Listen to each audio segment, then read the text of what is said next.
Hello everyone.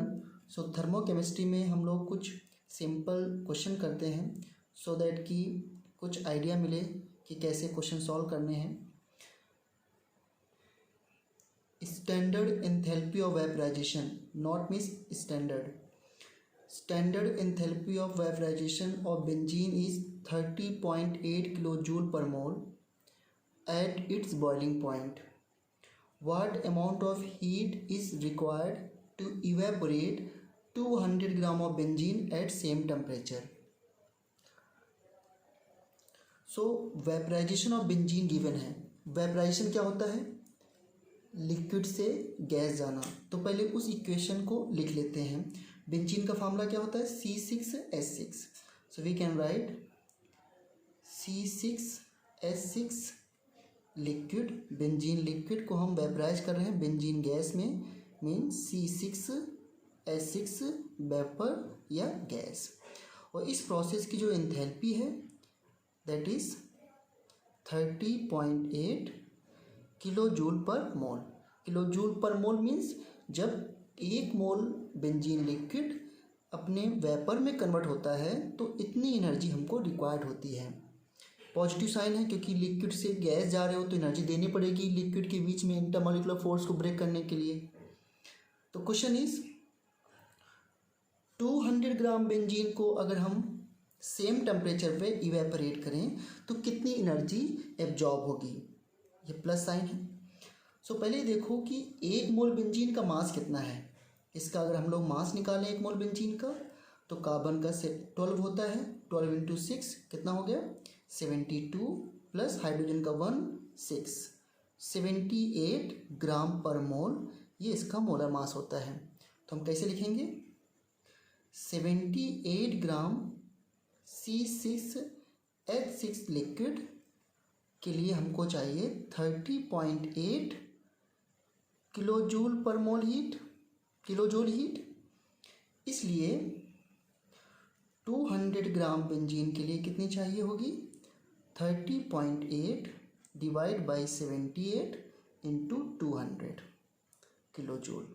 ठीक है बच्चों, इसको आप सॉल्व कर लीजिए, you will get the result. Next question very simple. N2 gas plus 3H2 gas से 2NH3 गैस। इस रिएक्शन की इंथैल्पी ऑफ रिएक्शन गिवन है -x kilo joule. -x kilo joule means कि ये रिएक्शन एक्सोथर्मिक है। तो पूछा है कि इंथैल्पी ऑफ फॉर्मेशन क्या होगा। किसका इंथैल्पी ऑफ फॉर्मेशन पूछ रहा है? अमोनिया का। तो इंथैल्पी ऑफ फॉर्मेशन जो है वो 1 मोल के लिए डिफाइन होता है। When 1 mole of product form from its element at standard stable state. तो हमें NH3 का 1 मोल फॉर्म करना पड़ेगा। तो इस रिएक्शन को 2 से डिवाइड कर देते हैं। So half N2 gas plus 3/2 H2 gas change into NH3 gas.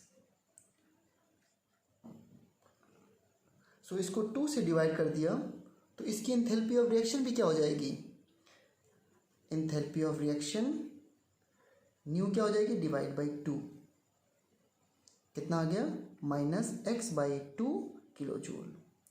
और 1 मोल अमोनिया फॉर्म हो रहा है तो यही इसकी क्या हो जाएगी? Enthalpy of formation. एक तो स्टैंडर्ड एंथैल्पी ऑफ फॉर्मेशन, एक तो ये तरीका है इसको सॉल्व करने का। एक और तरीका है कि आप क्या करो, मैंने बताया था कि you can write enthalpy of reaction in terms of enthalpy of formation. कैसे? You know that enthalpy of reaction जो है equal to enthalpy of formation of product, standard enthalpy of formation of product minus standard enthalpy of formation of reactant. R का मतलब reactant. तो देखो ध्यान से, हमारे पास क्या रिएक्शन थी? N2 gas plus 3H2 gas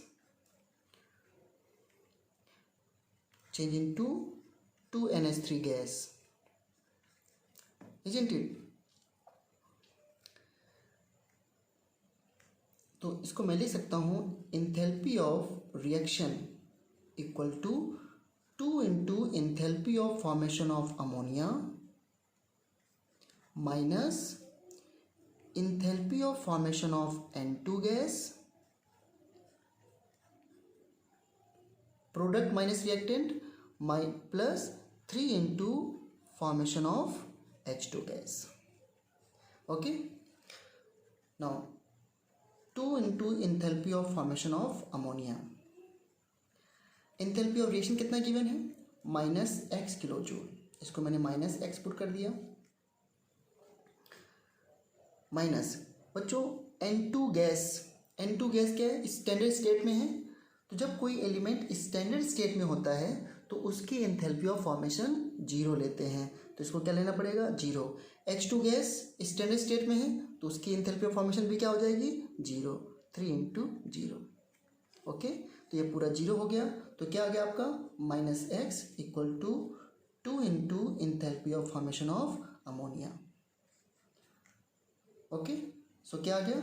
now enthalpy of formation of ammonia equal to इधर आ गया -x/2 लाइक दिस. तो यहाँ पर आपने क्या सीखा है कि standard enthalpy of formation of N2 gas H2 gas क्या होगी? 0. जैसे मैं पूछूं enthalpy of standard enthalpy of formation of Cl2 gas क्या होगी? The answer is 0. Standard enthalpy of formation of Br2 liquid क्या होगी? 0. बट क्या standard enthalpy of formation of Br2 gas कितनी होगी? तो इसको 0 हम नहीं कर सकते हैं क्योंकि Br2 gas standard stable state में नहीं है. Standard stable state means 1 atmosphere pressure और 298 केल्विन टेम्परेचर पर सब्सटेंस की एलिमेंट की क्या स्टेट है. सो इस तरीके से भी इस क्वेश्चन को सॉल्व कर सकते हैं.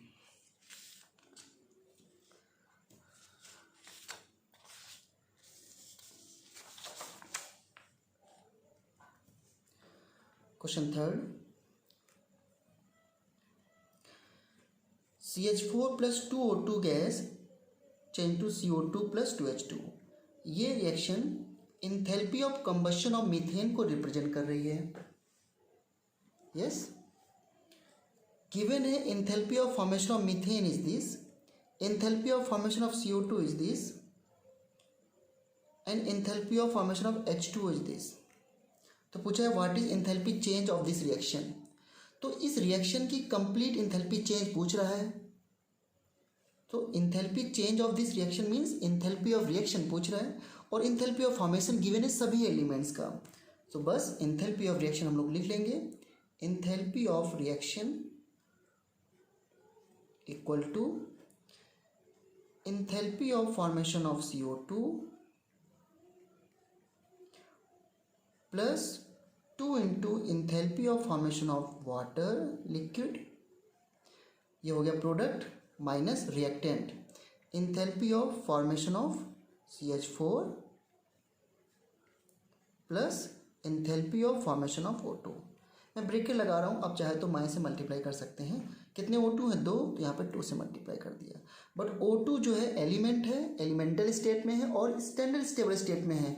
तो O2 की इंथैल्पी ऑफ फॉर्मेशन हम लोग क्या ले लेंगे? खुद से 0. तब देखो तभी यहाँ पर O2 की फॉर्मेशन ही दे रखी है. इंथैल्पी ऑफ रिएक्शन निकालना है. Enthalpy of formation of CO2 क्या है? X2. Enthalpy of formation of H2O क्या है? X3. 2 into X3 minus enthalpy of formation of CH4 क्या है? X1. ठीक है, अब आपको X1 X2 की वैल्यू दे रखी होंगी, उसको आपको पुट कर देना है. X2 अगर नेगेटिव में है तो नेगेटिव पुट कर दो. यू कैन सी कि क्या करना है. ये इंथैल्पी ऑफ रिएक्शन होगी. That means overall enthalpy change for the reaction. Next question है calculate heat evolved when 0.5 mole HCl solution is neutralized with 0.5 mole of NaOH solution. इसको कैसे करेंगे? देखो, याद है बच्चों, मैंने बताया था कि जब NaOH HCl से रिएक्ट करता है तो मिलता है NaCl प्लस H2O. और इस रिएक्शन की इंथैल्पी ऑफ न्यूट्रलाइजेशन कितनी आती है? -13.7 किलो कैलोरी या फिर इसको हम अप्रॉक्सीमेटली -57.1 किलो जूल लिख सकते हैं।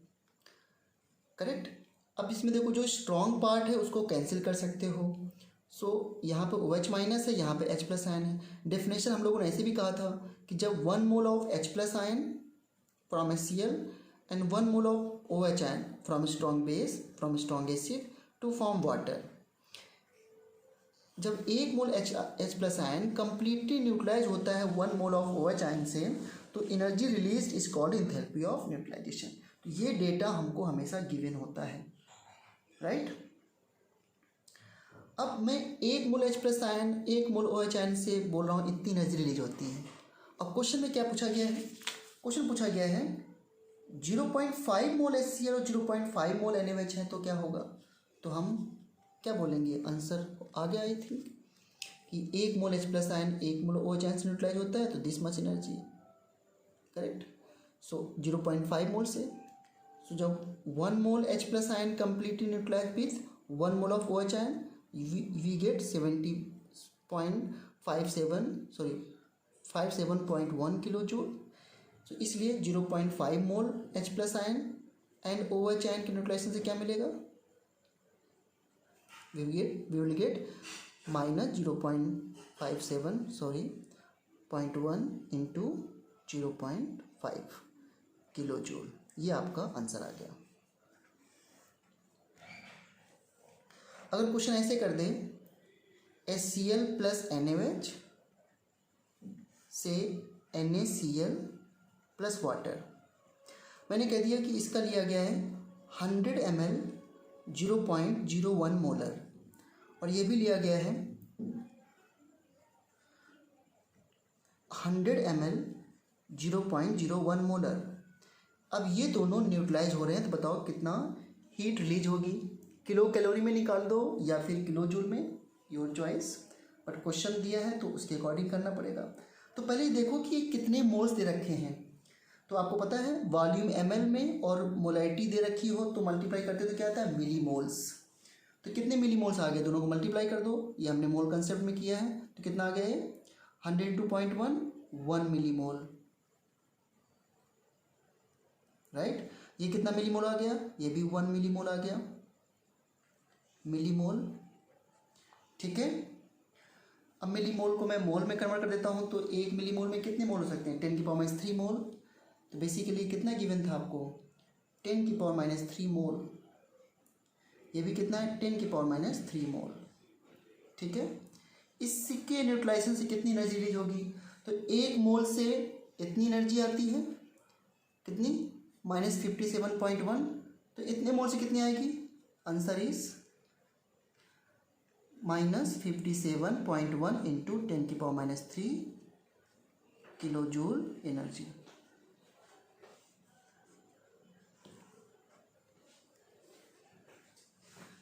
ठीक है। सो इसमें कुछ भी पैनिक होने की जरूरत नहीं, सिंपल सा मोल कंसेप्ट लगाया है। अब मैं बोलूँ कि 2 मोल इसके ले लिए, इसके 2 मोल ले लिए, कितनी एनर्जी आएगी? इसका 2 टाइम्स हो जाएगा। बट एक चीज़ याद रखना, अगर मैंने यहाँ पर 200 ml ले लिया होता और तब मैं पूछता कितनी एनर्जी आएगी, तो 200 को 0.01 से मल्टीप्लाई करते तो कितना आता है? 2 मिली मोल। अब इसका तो 1 ही मिली मोल है ना, इसके 2 मिली मोल होने से क्या हो जाएगा बताइए? कुछ नहीं होगा। न्यूट्रलाइज तो 1 ही मिली मोल होगा ना इसका, तो अभी भी आंसर आपका यही आने वाला है, ठीक है। तो ये इंपॉर्टेंट क्वेश्चन है, इसको आप सीख सकते हो। इसी में एक बात मैं आपको और बताऊंगा, जैसे नेक्स्ट क्वेश्चन है H plus ion OH ion से न्यूट्रलाइज होता है, H2O बनता है। जब इसके 1 मोल हैं तो we have value delta H -57.1 kilo joule पर मोल। ये किलो जूल पर मोल है, तभी 1 मोल की बात हो रही है। एंड CH3COH जब NaOH से न्यूट्रलाइज होता है और बनाता है CH3COONA प्लस वाटर, लेट कि जो इसकी एंथैल्पी ऑफ न्यूट्रलाइजेशन है वो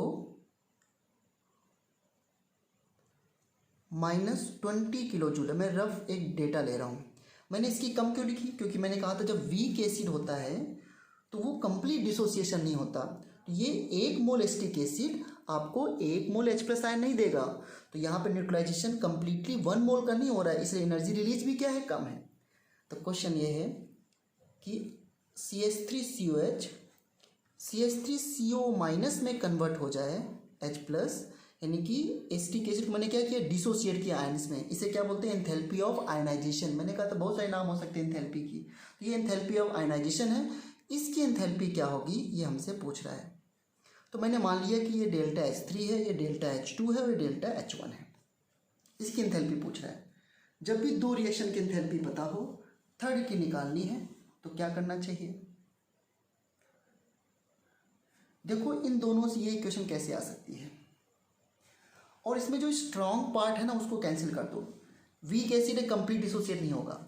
ये स्ट्रॉन्ग बेस है, कंप्लीट डिसोसिएट होगा। तो इस इक्वेशन को ये मान के चलो कि यहाँ पर Na+ और ये Na+ नहीं है, क्योंकि जो स्ट्रॉन्ग होते हैं, अच्छा सॉल्ट सारे डिसोसिएट होते हैं पूरे। तो ये CH3CO- Na+ में है, ये Na+ OH- में है, लेकिन ये कंप्लीटली डिसोसिएट नहीं होगा। और वाटर भी मैंने कहा था वीक इलेक्ट्रोलाइट है, ये भी कंप्लीट डिसोसिएट नहीं होगा। तो अब देखो कैसे ला सकते हो इस इक्वेशन को। तो CH3COH को लेफ्ट में लाना है और H+ को राइट में लेके आना है। क्या करोगे? इक्वेशन नंबर 1, इक्वेशन नंबर 2 में से 1 को सेपरेट कर दो। जब 2 में से 1 को सेपरेट करोगे तो OH आयन से OH आयन कैंसिल हो जाएगा। Na+ यहाँ पे केवल पहले से कैंसिल्ड है। अब ये ऐसे कोई कैंसिल नहीं होता, लेकिन मैथमेटिकली आप ऐसा कर सकते हो। तो इसको जब आप ऐड करोगे तो पक्का देखो मैं क्या करने जा रहा हूँ, डेल्टा H3 जो है that is equal to delta H2 minus delta H1। Means second में फर्स्ट को सेपरेट कर रहा हूँ। सो OH आयन से OH आयन कैंसिल हो गया। अब ये सेपरेट हुआ तो ये माइनस हो जाएगा, राइट हैंड साइड आएगा तो प्लस हो जाएगा। तभी देखो मैंने राइट हैंड साइड कर दिया। वाटर से वाटर कैंसिल हो गया है, यही इक्वेशन आ गई। तो आंसर क्या आ गया? डेल्टा H2 है कितना? -20 माइनस डेल्टा H1 कितना है? -57.1। कितना आंसर आ गया?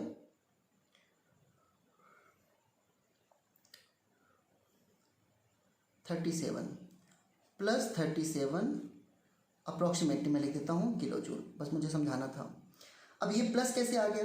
आपको पता है कि जब इसको आयंस में तोड़ रहे हो तो एनर्जी एब्जॉर्ब होगी, तभी देखो एंथैल्पी चेंज पॉजिटिव आ गया। तो इस तरीके से क्वेश्चन ट्रैक कर सकते हो। इसमें बस यही है 2 इक्वेशन से कैसे तीसरी इक्वेशन बनाई जाए। Now move on to next question.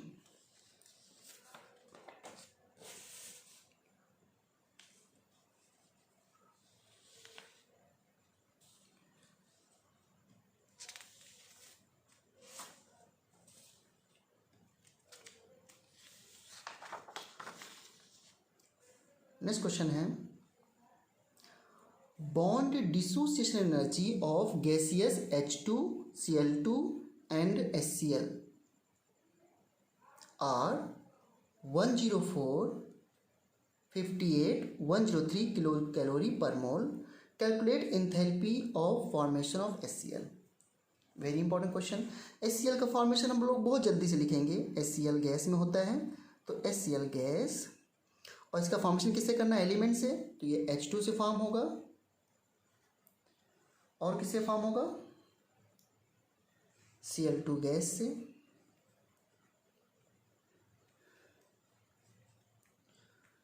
और हमें इसका फॉर्मेशन लिखना है तो इसका 1 मोल होना चाहिए, तो इसको मैंने हाफ H2 कर दिया और इसको हाफ Cl2 कर दिया।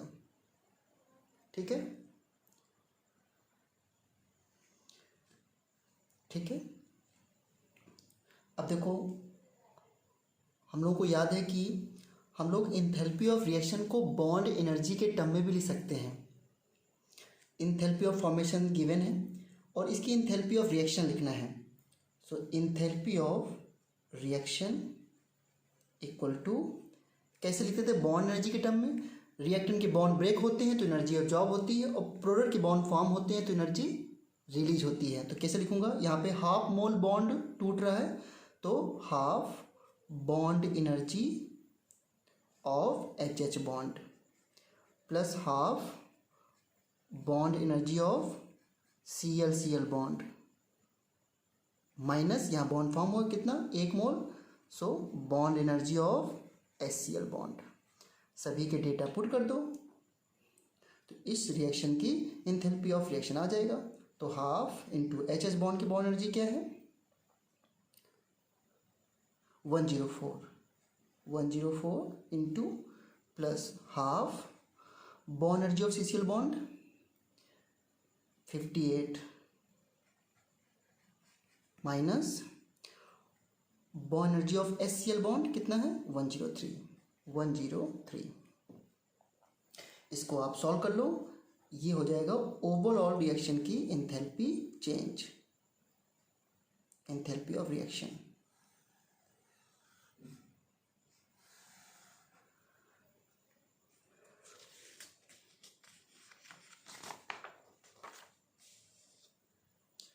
नेक्स्ट क्वेश्चन है, देखो इसमें कितना सारा डेटा दिया हुआ है।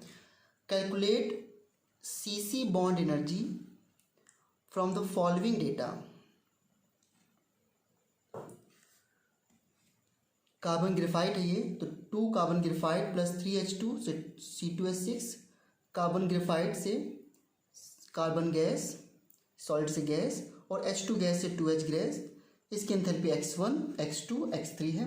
पूछा है अच्छा bond energy of CH bond दे रखा है X4, तो CC बॉन्ड एनर्जी क्या होगी। कैसे करें इस क्वेश्चन को, देखो मॉलिक्यूल तो केवल C2H6 है, इसमें CC बॉन्ड है और CH बॉन्ड भी है। अगर मैं C2H6 का स्ट्रक्चर ड्रॉ करूं, C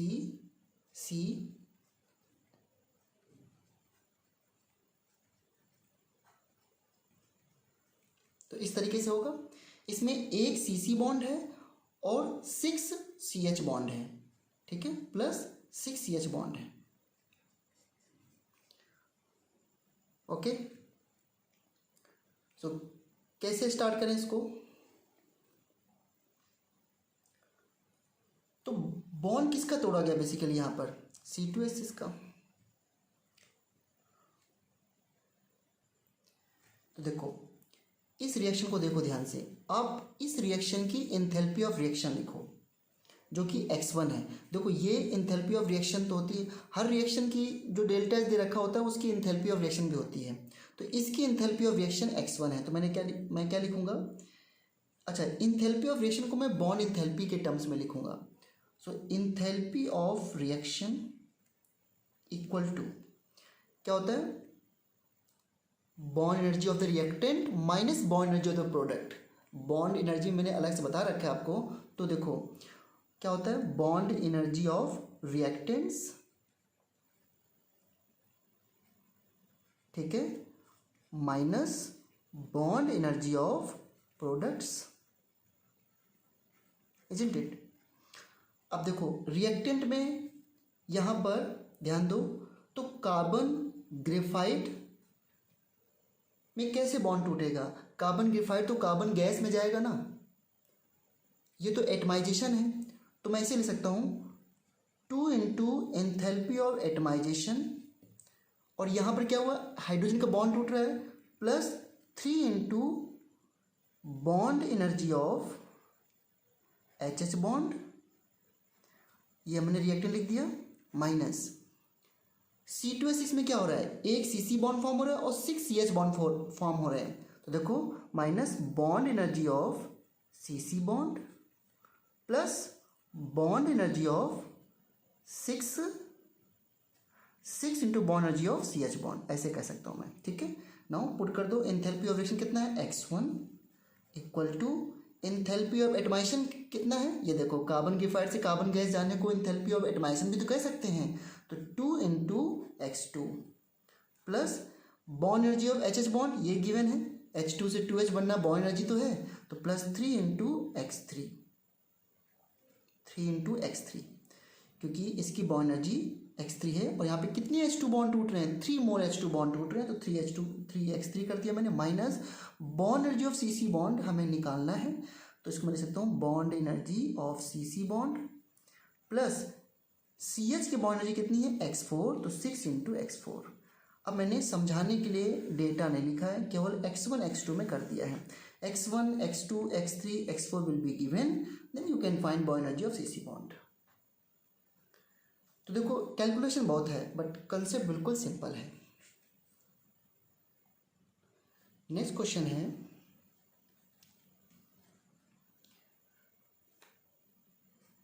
H2O4 लिक्विड से we are going to 2XO2 gas, right. इस रिएक्शन की इंटरनल एनर्जी जो है 2.1 किलो कैलोरी गिवन है. इसका इंट्रोपी चेंज जो है वो 20 कैलोरी पर केल्विन है. और पूछा है कि इस रिएक्शन का डेल्टा जी क्या होगा, गैस फ्री एनर्जी चेंज. तो जैसा कि हम जानते हैं जो इंट्रोपी होती है that is delta Q upon T, heat change divide by temperature. और इक्विलिब्रियम में हम इसको ऐसे भी लिख सकते हैं delta S at constant temperature पे डेल्टा एच अपॉन टी, दोनों हम यूज कर सकते हैं.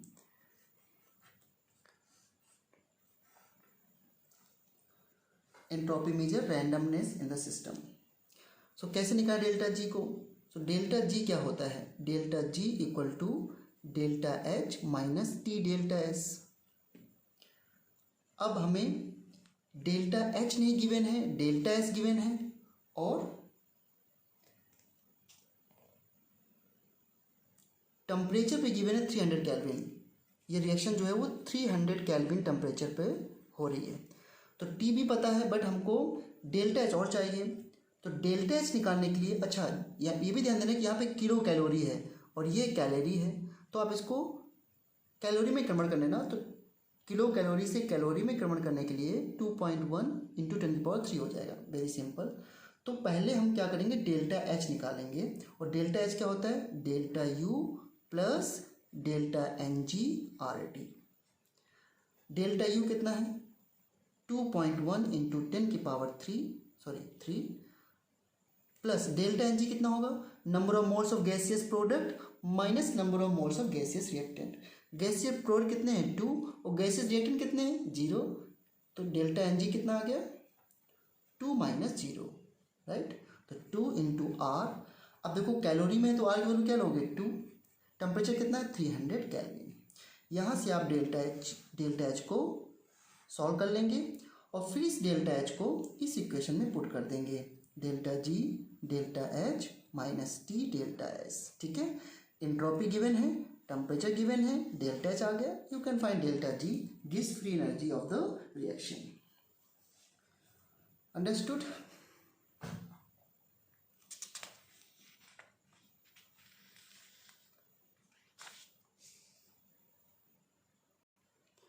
नेक्स्ट क्वेश्चन है standard entropy of x2 y2 xy3 are 60 40 and 50 joule per kelvin per mole respectively. For this reaction enthalpy change है -30 kilo joule. तो at what temperature reaction will be equilibrium. So आपको पता है entropy भी state function है तो होता है. तो पहले इस रिएक्शन की इंट्रोपी निकालो क्योंकि इस रिएक्शन की एंथैल्पी तो पता है, ये एंथैल्पी ऑफ रिएक्शन है. तो इंट्रोपी ऑफ रिएक्शन क्या हो जाएगा, entropy of reaction equal to entropy of the product यानी कि entropy of XY3 minus entropy of minus half entropy of X2 minus 3/2 entropy of Y2. Value put करते हैं तो XY3 की एंट्रोपी कितनी है 50 माइनस हाफ x2 की entropy कितनी है 40 माइनस 3/2 इंटू y2 की एंट्रोपी कितनी है x2 कितनी है 60 एंड दिस इज 40. कितना आ गया 50 minus 30 minus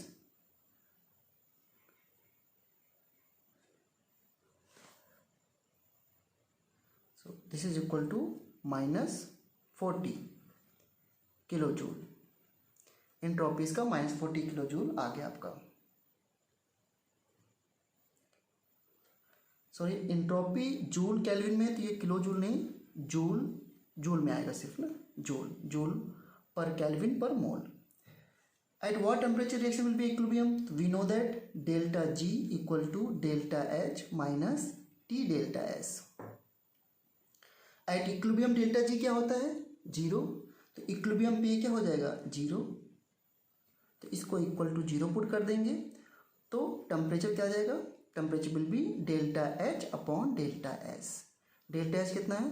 -30 into kilo joule में है, तो जूल में करने के लिए 10⁻³ डिवाइड बाई 40. इसको सॉल्व कर लेंगे. टेम्परेचर हमारा आ जाएगा कि किस टेम्परेचर पे रिएक्शन पर इक्विलिब्रियम होगा. फाइन.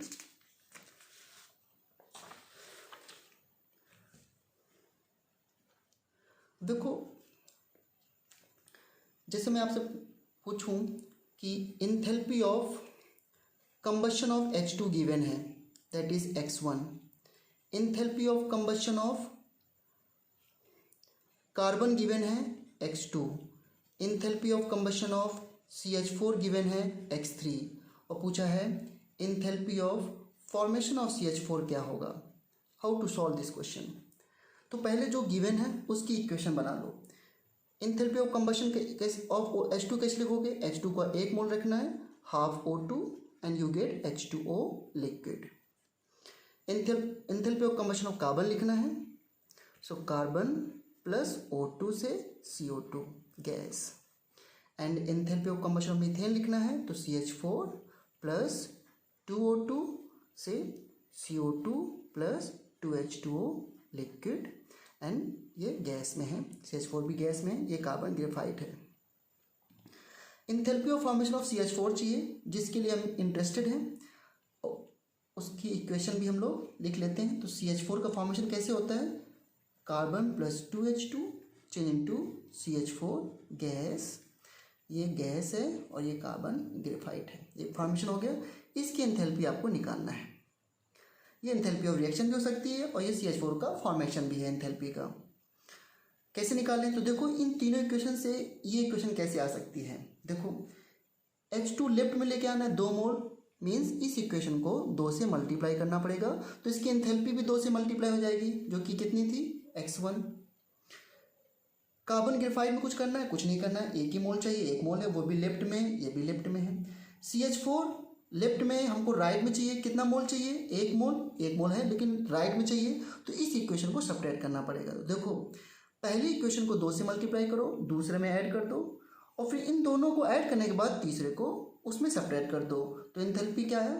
पहली इक्वेशन में मैंने 2 से मल्टीप्लाई किया, यानी कि 2 इंटू x1. मैंने क्या किया? 2 इंटू x1. दूसरी इक्वेशन में मैंने कुछ नहीं किया, डायरेक्टली ऐड कर दिया, और थर्ड इक्वेशन को सब्ट्रैक्ट किया x3. ये हमारा एंथैल्पी आ गया. बिल्कुल सिंपल क्वेश्चन इस तरीके से होते हैं. फाइन. जैसे कि एक क्वेश्चन मैं और लेता हूं.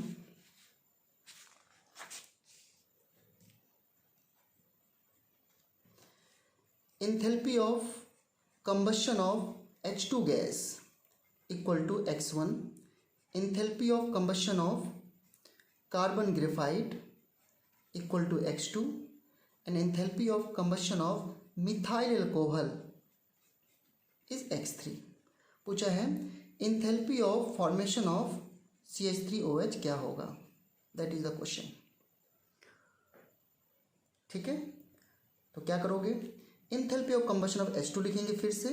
सो H2 plus half O2 change into H2O liquid. Enthalpy of combustion of graphite C plus O2 से CO2 गैस. और enthalpy of combustion of methyl alcohol से CH3OH प्लस O2. कंबशन में क्या करते हैं? सब्सटेंस को बर्न करते हैं. तो एक कार्बन से एक CO2 मिलेगा. हाइड्रोजन कितने यहाँ पे? 3 और 1 4, तो 2H2O मिलेंगे.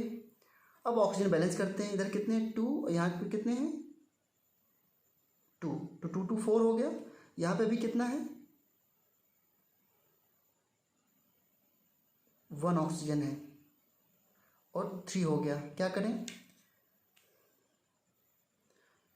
सो एक ऑक्सीजन कम है लेफ्ट साइड में, क्या करूँ, इसको 1.5 से मल्टीप्लाई कर दूँ तो 1.5 इंटू 2 3 प्लस 1 4 हो जाएगा, मीन्स 3/2 से मैंने मल्टीप्लाई कर दिया। अब देखो 3/2 इंटू 2 कितना हो गया, 3 + 1 आ गया। एंथैल्पी ऑफ फॉर्मेशन CH3OH चाहिए हमको, तो इसको फॉर्म करना है CH3OH को, किससे, कार्बन ग्रेफाइट से प्लस 2H2 गैस से प्लस हाफ O2 से। इसकी एंथैल्पी चाहिए हमको, क्या करेंगे, इस इक्वेशन को इन तीनों से लेके आना है। देखो मिथाइल अल्कोहल को CH3OH को राइट में लेके आना, यहाँ पे लेफ्ट में, बस मोल यहाँ पर भी एक है, यहाँ पर भी एक मोल है, तो इसको रिवर्स करना है, मीन्स सब्ट्रैक्ट करना है। कार्बन ग्रेफाइट 1 लेके आना है, 2H2 लेके आना है, तो इस इक्वेशन को पूरे को 2 से मल्टीप्लाई करना पड़ेगा, तो इसकी एंथैल्पी भी 2 से मल्टीप्लाई हो जाएगी। इसमें कुछ नहीं करना है, एज इट इज, मीन्स इन दोनों को ऐड करके और इसको क्या करना है, सब्ट्रैक्ट करना है। That means 2x1 plus x2 minus x3, ये आपका आंसर आ गया। देखो इस तरीके से काफ़ी सिंपल क्वेश्चन है इसमें।